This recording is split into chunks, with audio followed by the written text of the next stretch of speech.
Africa Award. Moi, c'est Maître Rémi Moukala. Je suis avocat au barreau de Kinshasa Matete. Je suis membre de l'IDPS, membre d'une structure qui évolue au sein de la Ligue des jeunes de l'IDPS, dénommée la dynamique des 13 parlementaires. Cette structure ou bien ce mouvement qui est chapeauté par M. Ababi Bafena, où nous évoluons au sein de la Ligue des jeunes. Rémi Moukala Kasongo. Je rappelle que vous êtes membre de l'IDPS depuis plusieurs années. Alors, qu'est-ce qui avait motivé votre adhésion dans ces partis au pouvoir? Moi, j'ai intégré l'IDPS depuis 2001. Là, je suis encore étudiant. C'est à l'époque où nous avons connu ce que nous appelons la mort du président, l'ancien président Mosé Laurent Désiré Kabila. C'est à l'époque où, Kabila, le fils, succédait à son père. Nous avons créé un mouvement de résistance avec des étudiants. À l'époque, nous sommes allés même voir le père à son âme, le phénix de l'Imité, Papa Etienne Tshisekedi, où nous avons posé ce problème-là. Ils ont dit non, il faut se prendre en charge. C'est comme ça à l'époque-là, c'est à l'époque où nous avons intégré l'IDPS. Très bien. Alors, vous avez passé près de 2 mois au Kasaï. C'était quoi la mission majeure de ce voyage dans cette partie du Congo? J'avais reçu une feuille de route signée par le secrétaire national en charge de rédénomination et implantation du parti, M. Ababi Bafekena.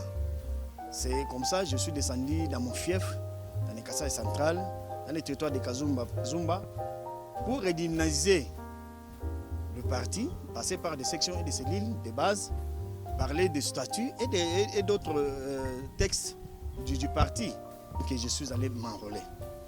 M'enrôler, c'est pour vous dire que je suis candidat aux élections nationales ou bien législatives de cette année 2023. C'est comme ça mes ambitions que j'ai.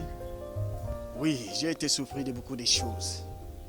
Kasaï central est enclavé. Enclavé, c'est-à-dire il n'y a pas de voie de communication, il n'y a pas de route, il n'y a pas de route de désert agricole, par exemple. Parce que ce territoire est à vocation rurale. Rurale, c'est-à-dire il a fallu quand même que des gens de Sion puissent ramener leurs articles au niveau de la ville. Mais il n'y a pas de route. Quand il n'y a pas de route, comment acheminer leurs articles au niveau de la ville? C'est-à-dire que le Kasaï central est enclavé. C'est pourquoi je tire la sonnette d'alarme aux autorités de la République de penser aussi au Kasaï central. Nous sommes là pour défendre et donner quand même cette voix, parler de cette voix du Kasaï central, territoire de Kazumba. Futur député, actuellement maître avocat.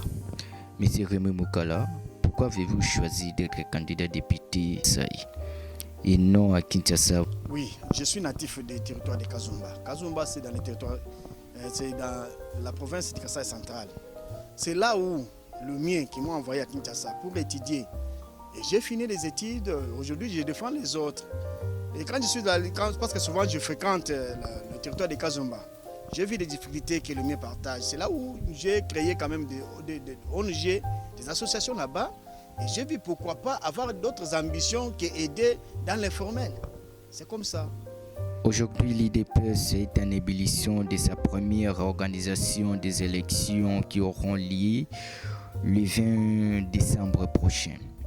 En tant que membre de ce cher beau parti de Félix Tshisekedi, M. Rémi Moukala, est-ce que les Congolais peuvent espérer au scrutin transparent et crédible? Ce sera pour la première fois que nous allons organiser les élections dans ce pays. Des élections transparentes et démocratiques, où chacun de nous aura une voix. C'est-à-dire où tu peux réclamer quelque chose. Tu peux être libre de dire ce que tu veux. Les élections où nous avons associé des experts en la matière. Kadima n'est pas n'importe qui, parce que je ne suis pas là pour faire la publicité de Kadima. Mais Kadima a démontré au niveau africain et même national et internationale à organiser les élections. C'est pourquoi nous disons que nous faisons confiance et nous faisons foi à cette institution indépendante. Pas une institution de l'IDPS, c'est une institution indépendante qui est investie de pouvoir d'organiser les élections. Ce n'est pas l'IDPS qui va organiser les élections, mais c'est la CENI, une institution indépendante par rapport à d'autres institutions de la République qui va organiser les élections. Très bien. Comme un bon patriote, quel message pouvez-vous lancer aujourd'hui à la population congolaise qui vous suit à l'instant? À la population congolaise, c'est un message d'espoir, un message de confiance au chef de l'État. Le chef de l'État a une vision pour ce grand Congo. Moi, je peux dire que c'est un président de la Renaissance, où il rebâtit, il donne ce que nous appelons la refondation de la République. Nous devons faire foi et faire confiance au chef de l'État. C'est ça le message fort que je peux donner. C'est-à-dire avoir foi et faire confiance au chef de l'État. Et tout va rentrer sur les rails, quel que soit le vent, tout ce que vous êtes en train de voir, tout va rentrer en ordre. Faisons confiance au chef de l'État, soutenons le chef de l'État.